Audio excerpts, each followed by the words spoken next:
వర్తమాన మధ్యాహ్న వార్తలకు స్వాగతం. వార్తలు చదువుతుంది భాష. ఈరోజు వార్తల్లోని ప్రధానాంశాలు: ఉమర్ ఖలీద్, షర్జిల్ ఇమాం బెయిల్ పిటిషన్లపై వాయిదా.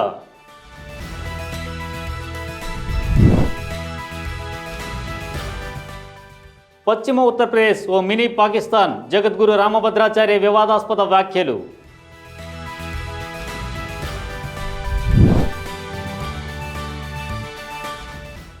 గొడవ తర్వాత నిద్రలో ఉన్న భర్త గొంతు కోసిన భార్య.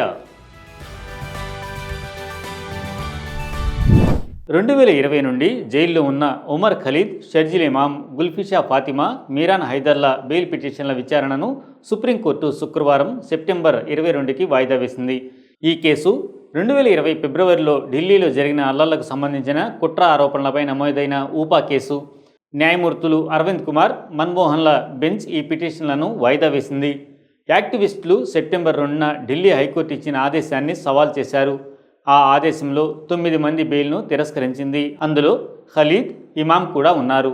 పౌరుల ప్రదర్శనలు లేదా నిరసనల రూపంలో కుట్రపూరిత హింస అనుమతించబడదు అని హైకోర్టు పేర్కొంది. ఖలీద్, ఇమాంతో పాటు బెయిల్ తిరస్కరించబడిన వారు ఫాతిమా, హైదర్, మొహమ్మద్ సలీం ఖాన్, షిఫావుర్ రెహమాన్, అతర్ ఖాన్, అబ్దుల్ ఖలీద్ సైఫీ, షాదాబ్ అహ్మద్. మరో అభియోగం ఎదుర్కొంటున్న తస్లీం అహ్మద్ పిటిషన్ను కూడా అదే రోజున వేరే బెంచ్ తిరస్కరించింది. హైకోర్టు వ్యాఖ్యానిస్తూ రాజ్యాంగం పౌరులకు శాంతియుతంగా ఆయుధాలు లేకుండా నిరసనలు, ప్రదర్శనలు చేసే హక్కు ఇస్తుంది, కానీ ఆ హక్కు చట్టపరిమితుల్లో ఉండాలి అని స్పష్టం చేసింది. శాంతియుత నిరసన హక్కు ఆర్టికల్ 19(1)(a) కింద రక్షితమే అయినా అది సంపూర్ణ హక్కు కాదు, తగిన పరిమితులు ఉంటాయి అని కోర్టు పేర్కొంది. అపరిమిత నిరసన హక్కును అనుమతిస్తే అది రాజ్యాంగ వ్యవస్థను దెబ్బతీస్తుంది, దేశంలో చట్టం క్రమాన్ని భంగం చేస్తుంది అని ఆ ఆదేశంలో చెప్పబడింది. ఖలీద్, ఇమాంతో పాటు ఇతరులు కూడా అన్లాఫుల్ యాక్టివిటీస్ యాక్ట్, ఊపా మరియు పాత భారతీయ శిక్షా స్మృతి IPC ప్రకారం నమోదు చేసిన కేసుల్లో 2020 ఢిల్లీ అల్లర్ల మాస్టర్ మైండ్స్గా ఆరోపణలు ఎదుర్కొంటున్నారు. ఫిబ్రవరి 2020లో పౌరసత్వ సవరణ చట్టం CAA, జాతీయ పౌరుల రిజిస్టర్ NRCకు వ్యతిరేక నిరసనల సందర్భంగా హింస చెలరేగి 53 మంది మృతి చెందగా 700 మందికి పైగా గాయపడ్డారు. అభియోగాలు ఖండించిన నిందితులు 2020 నుండే జైల్లో ఉన్నారు. ట్రయల్ కోర్టు బెయిల్ తిరస్కరించడంతో హైకోర్టును ఆశ్రయించారు. ఆధ్యాత్మిక నాయకుడు జగద్గురు స్వామి రామభద్రాచార్య పశ్చిమ ఉత్తరప్రదేశ్ను మినీ పాకిస్తాన్గా అభివర్ణించడం దేశవ్యాప్తంగా వివాదానికి దారితీసింది. మీరట్లో జరిగిన రామకథ కార్యాలయంలో ఆయన మాట్లాడుతూ, పశ్చిమ యూపీ పాకిస్తాన్లా మారింది, హిందువులు తీవ్రమైన సంక్షోభంలో ఉన్నారు, ప్రతి ఇల్లు హిందూ మత పాఠశాలను ప్రారంభించాలి అన్నారు. ఈ వ్యాఖ్యలు హిందూ, ముస్లిం నాయకుల నుండి తీవ్ర విమర్శలు ఎదుర్కొన్నాయి. ఆది శంకరాచార్య స్థాపించిన బద్రికాశ్రమ పీఠం అధిపతి శంకరాచార్య అవిముక్తేశ్వరానంద ప్రశ్నిస్తూ, యోగి ఆదిత్యనాథ్ ముఖ్యమంత్రిగా ఉన్న రాష్ట్రం ఎలా మినీ పాకిస్తాన్ అవుతుంది అని వ్యాఖ్యానించారు.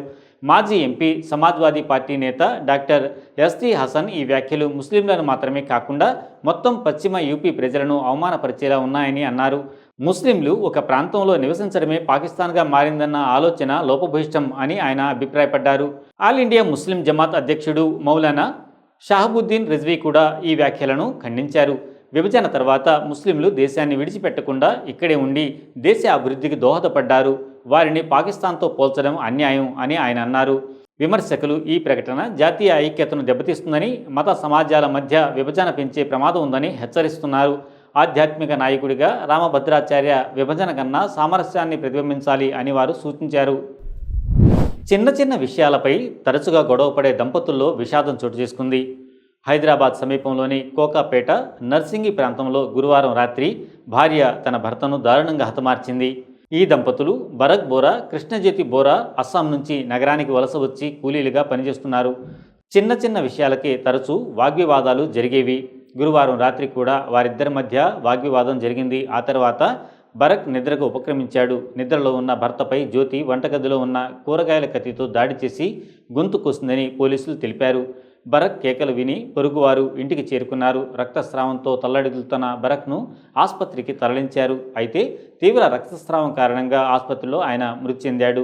పోలీసులు జ్యోతిని అదుపులోకి తీసుకుని భరత్ మృతదేహాన్ని మార్చురీకి తరలించారు. ఈ ఘటనపై కేసు నమోదు చేసి దర్యాప్తు ప్రారంభించారు. ఈ వార్తలు ఇంతటితో సమాప్తం. మరిన్ని విశేషాలతో మళ్ళీ మీ ముందుంటాం. అంతవరకు సెలవు. లైక్ చేయండి, షేర్ చేయండి, సబ్స్క్రైబ్ చేయండి. వర్తమానాన్ని ప్రజల్లోకి తీసుకువెళ్ళండి. ధన్యవాదాలు.